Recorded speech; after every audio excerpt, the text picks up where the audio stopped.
अच्छा मेरे को बताओ, हमको हमारे ईमान की फिक्र है? एक बात बताऊंगा, दिल कांप जाएगा। आपको मालूम एक सहाबी जिनका नाम हजरत हुज़ैफा, बोलो क्या नाम? वो सुनने जैसा वाकया है। हजरत हुज़ैफा रदी अल्लाह ताला अन्हु एक सहाबी है, बोलो क्या नाम है? हजरत। ये बहुत प्यारे सहाबी है। इनको कहा जाता अल्लाह के रसूल के भेदी। बोलो अल्लाह के रसूल के भेदी। भेदी यानी अल्लाह के रसूल की सारी भेद की बातें किसको मालूम? यानी ये हजरत हुज़ैफा का कमाल था। जो बातें अबू बकर को नहीं मालूम, जो बातें हजरत उमर को नहीं मालूम, जो बातें हजरत उस्मान को नहीं मालूम, जो बातें हजरत अली को नहीं मालूम, अल्लाह के रसूल ने किनको बताया? बोलो हजरत। उनको कहा जाता, ये उलमा से पूछो, उनके नाम के साथ लिखा जाता हजरत हुज़ैफा साहिबु सिर्री रसूलिल्लाह सल्लल्लाहु अलैहि वसल्लम, यानी अल्लाह के रसूल के सारे भेदों को जानने वाले। बोलो कौन? हजरत। एक मर्तबा क्या हुआ मालूम? हजरत हुज़ैफा को अल्लाह के रसूल बुलाए और कहा कयामत तक आने वाले उनके नाम लिख दो जिनकी जुबान पर कलमा होगा, दिल में कलमा नहीं होगा, जिसको मुनाफिक कहते। क्या कहते? तो हजरत हुज़ैफा को पूरी फहरिस्त दे दी, कयामत तक आने वालों की फहरिस्त। बोलो हमारे नबी ने किनको दी? हजरत हुज़ैफा को दी। हमारे नबी सल्लल्लाहु अलैहि वसल्लम ने हजरत हुज़ैफा को दी, पूरी फहरिस्त दे दी कि कयामत तक आने वाले मर्द, कयामत तक आने वाली औरतें देख लो, जिनकी जबान पर कलमा होगा लेकिन दिल में ईमान नहीं होगा, वो मुनाफिक होंगे। अब सुनना, ये बात तो हो गई। अब मेरे प्यारों, आपको मालूम है एक जमान आया, हजरत उमर बादशाह बने। बोलो कौन बादशाह बने? अभी हमारे सदर मोहतरम, मैं वहाँ कमरे में बैठ के सुन रहा था, हजरत मुफ्ती याहिया साहब दामत बरकातुहुम, अल्लाह उनके उम्र में बरकत अता फरमाए, यही हजरत उमर रदी अल्लाह ताला अन्हु के बारे में जो बातें बता रहे थे, मेरा दिल वहाँ से इतना खुश हो रहा था। तो वही हजरत उमर बादशाह, और हजरत उमर इतने बड़े बादशाह, 22 लाख मुरब्बा मील पे अकेले हुकूमत करने वाले। बोलो कौन? सुभान अल्लाह। और हजरत उमर के बारे में एक बात सुनोगे तो आपकी अकल हैरान होगी। हजरत उमर जब किसी गली में ऐसे दाखिल होते थे ना मदीना में, यहाँ से अल्लाह के रसूल सल्लल्लाहु अलैहि वसल्लम आते थे तो हमारे नबी मुस्कुराते थे। चलो एक मरतबा, 2 मरतबा, 3 मरतबा, 4 मरतबा, जब हजरत उमर यहाँ से आए और अल्लाह के रसूल आए तो अल्लाह के रसूल मुस्कुराए। एक दिन हजरत उमर ने पूछा, अल्लाह के रसूल मेरे को समझ में नहीं आता, मैं जब भी गली में दाखिल होता हूँ, आप भी गली में दाखिल होते, आप मुझे देखकर मुस्कुराते क्यों है? मा युदहिकुका या रसूल अल्लाह, अल्लाह के रसूल हंसने की और मुस्कुराने की वजह क्या? हमारे नबी ने मुस्कुराते हुए फरमाया, उमर हंसू ना तो क्या करूं, तू जिस गली में कदम रखता है शैतान वहां से भाग जाता है। सुभान अल्लाह, सुभान अल्लाह। तू जिस गली में कदम रखता है, बोलो शैतान वहां से भाग जाता है। और हम जिस गली में कदम रखते हैं शैतान आ जाता है। My brother, how are you? हमारी खैर खैरियत भी पूछता है। तो अब सुनना, हजरत उमर बादशाह बन गए। बोलो अमीरुल मोमिनीन। कौन? हजरत उमर। अच्छा, मदीने पाक में किसी का, ये सुनने जैसी बात है, ईमान कितना जरूरी है। मदीने पाक में किसी का इंतकाल हुआ। बोलो मदीने पाक में किसी का इंतकाल हुआ, और वहां कायदा था कि जब इंतकाल हो जाए, बिल्कुल जनाजा तैयार हो जाए, तो ऐलान करने वाला ऐलान करता, अमीरुल मोमिनीन उमर रज़ी अल्लाह ताला अन्हु तशरीफ लाइए और आके जनाजे की नमाज पढ़ाइए। अब वो जनाजा तैयार हो गया, ऐलान हुआ कि अमीरुल मोमिनीन आप अपने कमरे में हैं, जनाजा तैयार है, सफ़े लग गई है, आप आइए और जनाजे की नमाज पढ़ाइए। हज़रत उमर रज़ी अल्लाह ताला अन्हु अपनी चादर को समेटकर अपने कमरे से निकले, नमाज पढ़ाने के लिए निकले। रास्ते में हजरत हुज़ैफा, कौन? हुज़ैफा धीरे से कहते हैं, अमीरुल मोमिनीन, अमीरुल मोमिनीन इधर आओ ना, इधर आओ। हजरत उमर गए वहाँ पर, क्या हुआ? कहा मत जनाजे की नमाज पढ़ाओ, ये मोमिन नहीं है, मुनाफिक है। ये जो जनाजा है, बोलो मोमिन, इसकी जबान पर कलमा था, दिल में कलमा। मेरे पास जो लिस्ट है ना, उस लिस्ट में इनका भी नाम है। आप जनाजे की नमाज मत पढ़ाइए, आप चले जाइए। हजरत उमर वहां से दूसरी जगह चले गए और ऐलान कर दिया, सल्लु अला साहिबिकुम, अरे कोई नमाज पढ़ा दो भाई, कोई जनाजे की नमाज पढ़ा दो, मैं जा रहा हूँ, कोई जनाजे की नमाज पढ़ा दो। ये कहकर हजरत उमर दूसरी गली में गए, किसी ने जनाजे की नमाज पढ़ाई। खैर वो जनाजा उठा, बोलो वो जनाजा उठा और लोग जाने लगे। जब हजरत हुज़ैफा जाने लगे तो हजरत उमर वो गली में खड़े थे, वहां से कहते, हुज़ैफा इधर आओ। हजरत हुज़ैफा आए, कहा क्या हुआ अमीरुल मोमिनीन? हजरत हुज़ैफा कहते, मेरे अल्लाह की कसम, हजरत उमर की दाढ़ी मुबारक पर आंसू थे, यानी इतनी देर में इतना रोए थे कि दाढ़ी मुबारक भीग गई थी। हजरत हुज़ैफा ने कहा क्या हुआ? कहा वो जो जनाजे की नमाज नहीं पढ़ाई, क्योंकि उनका नाम वो लिस्ट में था जो मुनाफिक है, जिनके दिल में कलमा नहीं है। तो हजरत हुज़ैफा ने कहा, इसीलिए तो मैंने आपको कहा कि आप जनाजे की नमाज ना पढ़ाएं। हज़रत उमर ने रोते रोते कहा, हुज़ैफा तुझे अल्लाह का वास्ता बता, मेरा नाम तो उसमें नहीं है। तुझे अल्लाह का वास्ता बता, मेरा उमर का नाम तो उसमें नहीं। कहीं मैं मुनाफिक तो नहीं हूँ, मेरी ज़बान पर कलमा है लेकिन मेरे दिल में कलमा अल्लाह ने छीन लिया है। हुज़ैफा बता दे। हुज़ैफा ने कहा नहीं नहीं, कहा नहीं, तू एक बार मुझे बता दे। हज़रत हुज़ैफा ने आखिर में कहा, अल्लाह का वास्ता, अल्लाह की कसम, अमीरुल मोमिनीन उमर आपका नाम नहीं है। लेकिन हज़रत हुज़ैफा कहते हैं हज़रत उमर वही घंटे खड़े रह के रोते गए और रोते रोते अपने घर गए। पता चला कि रात को खाना नहीं खाए, पूरी रात अल्लाह के सामने रोते रहे, अल्लाह मेरा ईमान बचा लेना, अल्लाह मेरा ईमान बचा लेना, अल्लाह मेरा ईमान बचा लेना। वो अमीरुल मोमिनीन हज़रत उमर, वो अपने ईमान की फिक्र करे जिनके बारे में हमारे नबी ने फरमाया था, वो 10 सहाबा जिनको जन्नत की बशारत दी, उनमें कहा था उमर अंत फिल जन्ना, उमर तुम जन्नत में होंगे। वो उमर को तो अपने ईमान की फिक्र है। और मेरे भगवानपुर वालों, हम गुनाह पे गुनाह करें, हमारा ईमान कैसा होगा? और सबसे बड़ा गुनाह हमारा मोबाइल। ये क्या है? ये चारों तरफ क्या है? क्या है ये मोबाइल? गुनाह नहीं तो क्या है?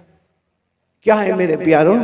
चलो ये ठीक है, ये इस्लामिक है, ये बयान है, ये जायज है, लेकिन यही मोबाइल जब अकेले हमारे हाथ में होता है तो क्या बयान सुना जाता है?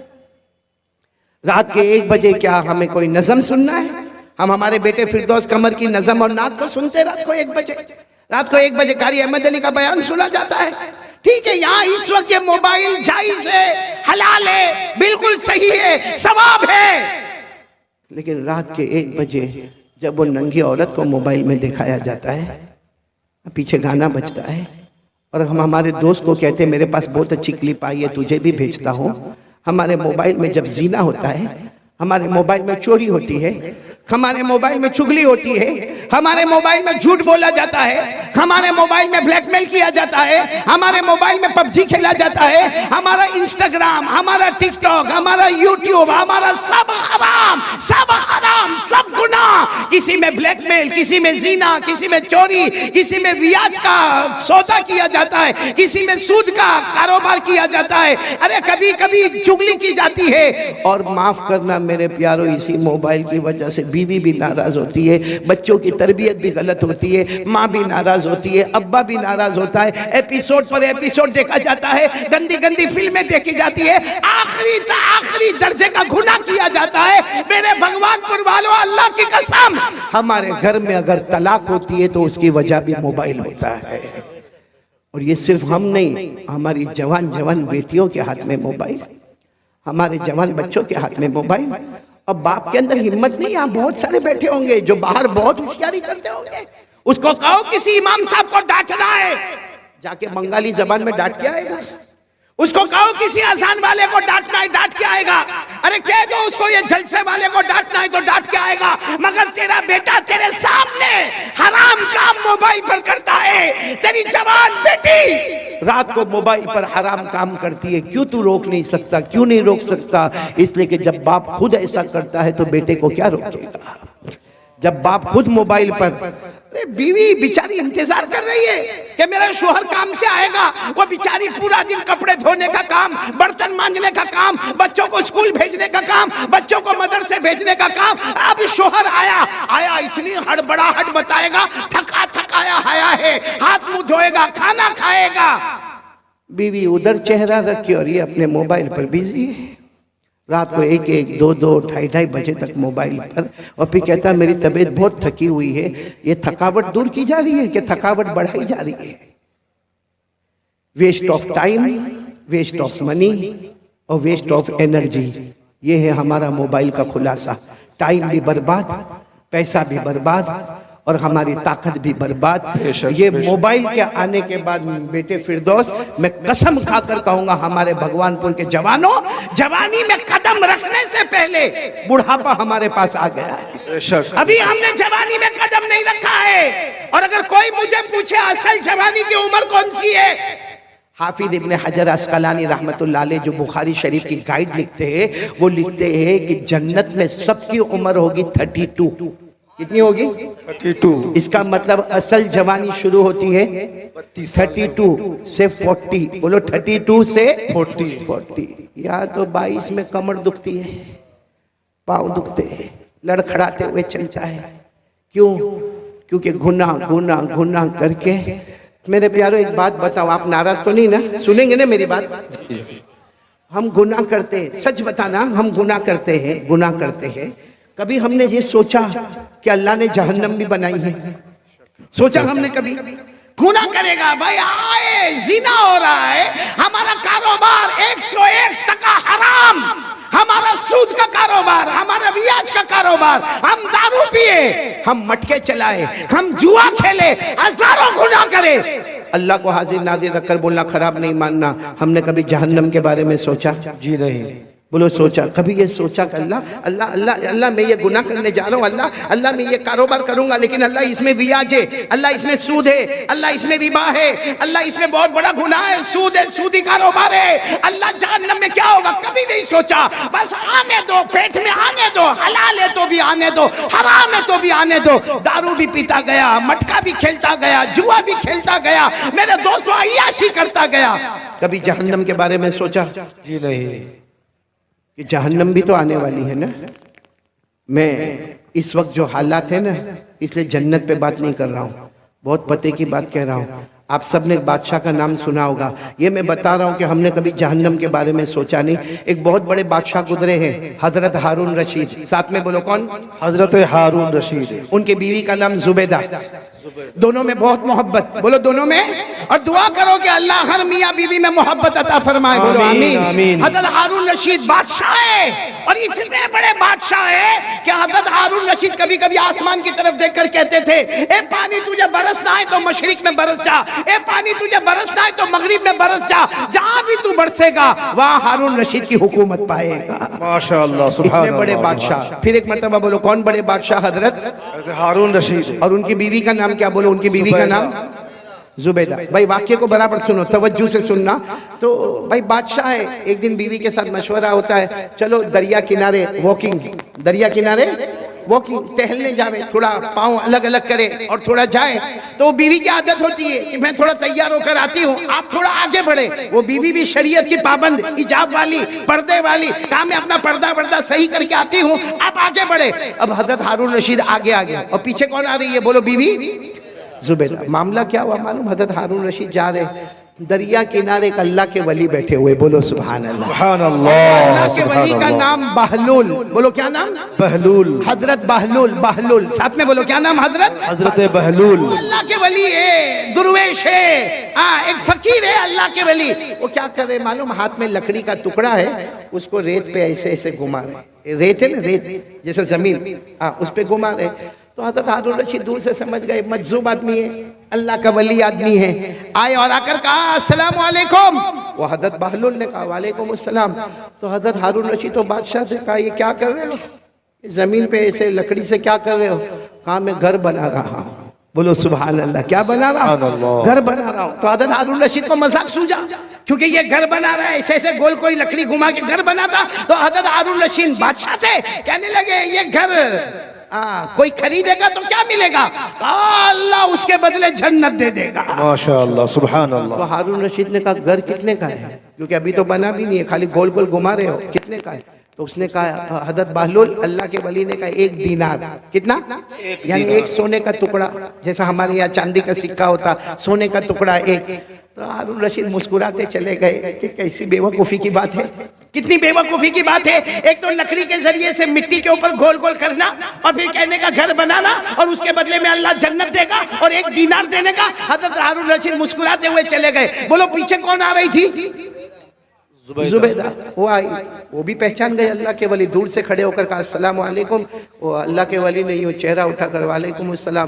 तो जुबैदा ने पूछा क्या कर रहे हो? तो कहा घर बना रहा हूँ। कहा ये घर बना रहे हो? कहाँ? कहा इसके बदले क्या मिलेगा? कहा जो ले लेगा उसको जन्नत मिलेगी। तो बीवी जुबैदा ने पूछा कितने का? कहा 1 दीनार। जुबैदा ने 1 दीनार दिया और आगे चली गई। हारून रशीद भी गए लेकिन दीनार दिया नहीं, और जुबैदा ने दीनार घर चले गए। जो टहलना था, वॉकिंग करना था, वॉकिंग की। बादशाह थे हारून रशीद, बादशाह थे। और जुबैदा यूं समझो कि एक रानी की तरह रहती थी। खैर दोनों रात को अपने महल में चले गए। हारून रशीद ने रात को ख्वाब में जन्नत देखा। बोलो सुभान अल्लाह। ख्वाब में इतनी बड़ी जन्नत, याकूत, मरजान, लूलू, मोती, इतनी जबरदस्त जन्नत, और उस पर लिखा था हादिहिल जन्ना ली जुबैदा, ये जन्नत किसकी है? जुबैदा की। जुबैदा की है। तो हारून रशीद वो जब ख्वाब में देखा ना, तो जन्नत की तरफ दौड़े दौड़े दौड़े दरवाजे पर गए, और दरवाजे पर जाकर कहा जन्नत का दरवाजा खोलो।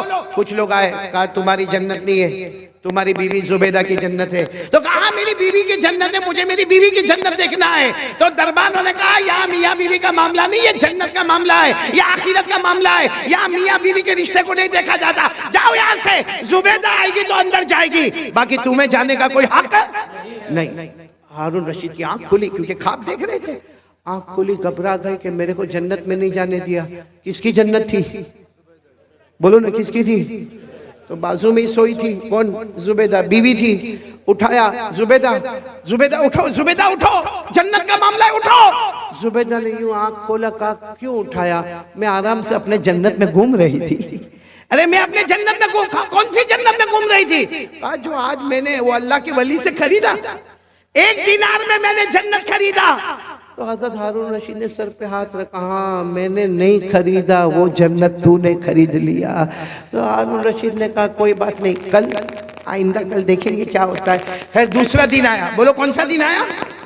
दूसरा दिन आया। हजरत हारून रशीद फिर अपनी बीवी जुबैदा को लेकर चलो दरिया पे टहलने के लिए जावे, चलो वॉकिंग के लिए जावे। गए, सही में उसी जगह पर अल्लाह के वली को बैठा देखा, हजरत बहलूल को। वही लकड़ी है और वही क्या कर रहे, मिट्टी पर घुमा रहे। हजरत हारून रशीद आज तो बहुत अदब से गए, कहा अस्सलाम वालेकुम। कहा वालेकुम अस्सलाम। कहा क्या कर रहे हो? वो हजरत बहलूल ने कहा घर बना रहा हूँ। कहा क्या होगा? कहा जो खरीदेगा अल्लाह उसको जन्नत देगा, जो खरीदेगा अल्लाह उसको जन्नत देगा। तो हारून रशीद खुश हो गए कि चलो आज भी मामला हल हो जाएगा। कहा इसकी कीमत क्या है? कहा तुम्हारी पूरी बादशाहत, जितनी तुम्हारी बादशाहत है, मशरिक में, मगरिब में, शमाल में, जन्नू में, जहां जहां तुम्हारी हुकूमत है, सब हुकूमत मुझे दे दो, ये जन्नत मिलेगी। तो हारून रशीद को ऐसी बादशाह थोड़ी दे दे। हारून रशीद गुस्से हुए और गुस्से होकर कहा कल तो इसकी कीमत 1 दीनार थी भाई, कल यस्टरडे इसकी कीमत 1 दीनार, आज पूरी बादशाह। कहा कल तुमने इसका चमत्कार नहीं देखा था, इसलिए उसकी कीमत 1 दीनार थी। अब तो जन्नत देख के आए हो और तुमको अंदर भी जाने नहीं दिया, तुमको ढकेल के बाहर निकाल दिया। तो जब बगैर देखे तुम आते, बगैर देखे आते तो 1 दीनार, अब देख लिया है तो उसकी अहमियत बढ़ गई, अब पूरी बादशाहत देनी होगी। ये कहकर हजरत बहलूल चले गए, हारून रशीद वापस आ गए। लेकिन मेरे दोस्तों उलमाए किराम ने लिखा कि जन्नत देखा तो उसका इंपॉर्टेंस सामने आया। भाई जन्नत देखा और देखा कि हटा दिया गया तो इंपॉर्टेंस आया कि कल जाना पड़ेगा। मेरे प्यारों, हम मोबाइल पर इतना गुनाह करते हैं क्योंकि हमने कभी जहन्नम को देखा नहीं है और जहन्नम के बारे में सोचा भी नहीं है। काश मेरे प्यारों, मैं आपसे हाथ जोड़कर कहता हूँ मत मोबाइल पे गुनाह करो, हमारे बच्चे गलत रास्ते पर चले जाएंगे। आज बाप अगर नंगी औरत को नाचता हुआ देखेगा, मैं कसम खाकर कहता हूँ वो दिन ना आवे कि हमारी बेटी के साथ कोई ऐसा मामला हो जाए, हमारे बेटे के साथ ऐसा कोई मामला हो जाए। मेरे दोस्तों, अल्लाह के वास्ते जहन्नम से डरो। अब ये वो जमाना आ गया है मेरे प्यारों, वो जमाना आ गया कि कयामत हमारे करीब से करीब आ रही है। और मेरे प्यारों, जहन्नम इतनी खतरनाक, अल्लाह की कसम जहन्नम इतनी खतरनाक है कि जब कयामत में अगर अल्लाह ने हमारे बारे में जहन्नम का फैसला किया ना, तो अल्लाह पूछेंगे चल तू नहीं कुछ देता है तो जहन्नम से बचा लो, तो कहेगा अल्लाह मेरे बच्चों को ले ले डाल दे जहन्नम में, अल्लाह मेरी बीवी को ले ले डाल दे जहन्नम, अल्लाह मेरे भाई को ले ले, मेरा भाई हमें भाई भाई बहुत करता था लेकिन अब ले ले जहन्नम में ले ले, लेकिन मेरे को छोड़ दे, अल्लाह मेरी औलाद ले ले, मेरी बीवी ले ले, मेरा भाई ले ले, अल्लाह मेरा पूरा खानदान ले ले, मगर मेरे को ये भड़कती जहन्नम से बचा ले, अल्लाह इसका धुआं बहुत खतरनाक है, अल्लाह इसकी आग बहुत खतरनाक है, अल्लाह बचा ले। अल्लाह उस वक्त कहेंगे कभी नहीं, ये जहन्नम में तुझे जाना पड़ेगा क्योंकि तेरी वजह से तेरे पूरे घर वालों ने गुनाह किया था। अल्लाह मेरी और आपकी हिफाजत। अच्छा, ये जो मैंने आपको कहा ना, ये मैं नहीं कहता हूँ भाई, मेरे को क्या हक ये सब बोलने का, कुरान में लिखा। बोलो किस में लिखा? मैं आपको हवाला दे रहा हूँ, पारा नंबर 29, बोलो पारा नंबर। सूरे मारिज, सूरत का नाम भी दे रहा हूं, बोलो सूरे, खुद पढ़कर भी बताता हूं। वला यसअलु हमीमुन हमीमा युबस्सरूनहुम यवद्दुल मुजरिमु लौ यफ्तदी मिन आज़ाबि यौमिइज़िन बिबनी व साहिबतिही व अखी व फसीलतिही अल्लती तुवी व मन फिल अर्दि जमीआ थुम्मा युनजी कल्ला इन्नहा लज़ा नज़्ज़ाअतल लिश्शवा तदउ मन अदबर व तवल्ला व जमअ फअवा। मेरे प्यारों, कयामत में कहेगा अल्लाह मेरी औलाद को मेरे बदले जहन्नम में डाल दे, अल्लाह मेरी बीवी को डाल दे, अल्लाह मेरे बच्चों को डाल दे, अल्लाह मेरे भाइयों को डाल दे, अल्लाह जमीन में जिसको चाहे उठा के डाल दे, मगर मुझे जहन्नम से बचा ले। मैंने देखा नहीं था, आज देख लिया। अल्लाह कहेंगे तेरी वजह से तो सारा गुनाह था, सबसे पहले तुझे जहन्नम में डालूंगा। इसलिए मेरे प्यारों, आज मेरी पहली